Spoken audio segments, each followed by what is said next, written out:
मुळात न्यायमूर्ती शिंदे साहेबांची जी समिती आहे तिला जी आज मुदतवाढ मिळालेली आहे, माझं महाराष्ट्र शासनाला एक विनंती आहे की त्यांनी काय मुदतवाढ द्यायची ते द्यावे, परंतु जरांगेंच्या बेकायदा मागण्यासमोर शासनानं झुकू नये. मुळात न्यायमूर्ती सुधीर शिंदे साहेबांची जी समिती आहे, या समितीची कार्यकक्षा कोणती आहे?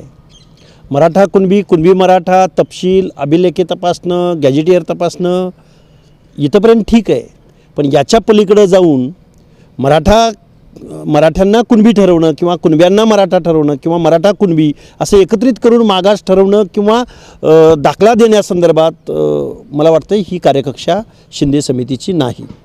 त्यामुळं शिंदे समितीला मुदतवाढ दिली काय किंवा काही झालं काय, अशा प्रकारे मराठा समाजाला आरक्षण मिळत नाही. जरांगेंनी याचा आनंद जरूर साजरा करावा, परंतु महाराष्ट्र शासनाला आमची विनंती आहे की अशा जरांगेंच्या मागण्यांना सरकारनं भीक घालू नये, बेकायदा वागू नये, संविधानविरोधी वागू नये.